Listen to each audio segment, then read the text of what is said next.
বর্তমান অবস্থা তো কৃষক মাথা দাঁত দিয়া বোয়া ছাড়া আর কোনো রাস্তা নেই। কাঁচা ধান না কাটি তেল পানি সব একবারে গুলাতে সব ডুবি যায়। এই বৃষ্টির কারণে আমাদের নিম্নাঞ্চলের অল্প কিছু জমি তলাইছে। তো এটা বড় ধরনের কোনো ক্ষতিকর আমি মনে করি না। মানে আমরা আজকে আমি মনে 50 বছরের ভিতরে ইলা ধান কোনো দিন হইতাম পারছি না, সামান্য বৃষ্টির কারণে।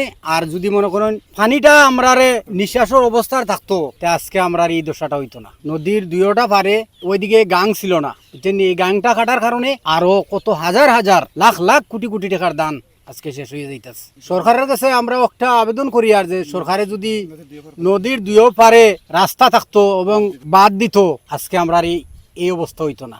এখন ধানের যে অবস্থা, যদি মনে করেন আল্লাহ রাসূলের দোয়ায় জেলা ধানে চাল ধরছিল, ইলা যদি মনে করেন পানিটা কমে যাইতো, তাহলে আর আমরা আল্লাহ দিলে কোনো ক্ষতি হইল না। এখন তো যে অবস্থা দেখা যাইতেছে, মানে সর্বহারা হয়ে যাই মুগি। আমার পিছে দেখা যে কাঁচা ধান, এখন এগুলো আমরা কাটি নেওয়া লাগবো। কারণ যে পিছে দিয়ে দেখেন যে অতিরিক্ত বৃষ্টির কারণে ওই দিক থেকে ভরা শুরু হয়ে গেছে। কারণ ও পানি এখন এই দিকে যাবো, এখন আমরা কাঁচা ধান পর্যন্ত কাটা লাগে। কারণ যদি কাঁচা ধান না কাটি তেল পানি সব একবারে গুলাতে সব ডুবি যায়। যার কারণে এখন কষ্ট করছেন শ্রমিক হলে, কৃষক হলে, তারার ইয়োগ পাওয়ার লাগে এখন উতাল হইয়া সব আর কি কাঁচা ধান কাটা লাগে। অঞ্চলে যারা আছেন তারা তো জমিন একেবারে মানে পানির তলে গেছে। এখন হিসে কমর পানি, এখন এলাকার মানুষের লাগে খুবই কষ্ট লাগে। যার কারণে যে এত কষ্ট করিয়া ফসল লাগানোর পরেও তারা ধান দিতে পারেন না। এর লাগে তা কষ্টর পরে যে দেখা যায় এখন আমরা আধা কাঁচা ধান কাটিলার এই বন্যার কারণে কাঁচা ধান কাটা লাগে। কিতা নিচু অঞ্চল ডুবাই লিছে, এখন কুয়ার খিতা মুখে কিছু কাঁচা ধানও কাটিলি। ধানও পানি উঠি গেছে 8 মাহ, এখন আর যা ভাড়া যায় দাওয়া গেল, পানিও নিভর নিনা দাওয়াও যাইব বলা তো জান। এই বৰুৱা মৌচুমৰ খালো যেমন খুব আতঙ্ক। মেঘ তো এখন মেঘে ডাকের শিলাবৃষ্টি হইব।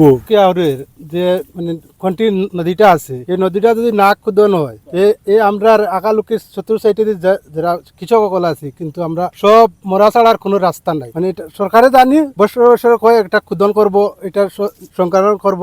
বর্তমান অবস্থা তো কৃষক মাথা দাঁত দিয়া বোয়া ছাড়ার কোনো রাস্তা নেই। প্রচুর ধান পানির মুড়ে গেছে গিয়া এই বৃষ্টির কারণে। সাধারণ বৃষ্টি হওয়ার কারণে এই পানি নিচে দিয়ে যাইতে পারেন না, খাল খুদন নাই, কিছু নাই, মানে সব ধান পানির মুড়ো। মাছাইতে দিয়া মেঘে বৃষ্টির কারণে, অতি বৃষ্টির কারণে অনেক পানিগুলা হইয়া ধান মুড়ো গেছে গিয়া। আর এখন উপরে দিয়ে যেটা আছে এটা মনে করো গা এখনো ফাঁকছে না, খাসা মেঘ বৃষ্টি হইতে আছে, এখনো কোনো নিশ্চয়তা নাই কিন্তু ধানের, বুঝছেন। শিলা বৃষ্টির কারণে ধান পর্যাপ্ত পরিমাণ পাইছি না, আধা কাঁচা ধান মানুষে খাটিতরা কিছু কিছু মনে করো মেঘর কারণে। এই বছর মৌলভীবাজার জেলাতে 62,400 হেক্টর জমিতে আমাদের বুড়ো আবাদ হয়েছে, হাওর নন হাওর মিলে। তো ফসল এখন হাওর এলাকাতে পাকতে শুরু করেছে ইনশাল্লাহ, প্রায় 1% মতো পেকে গেছে অলরেডি।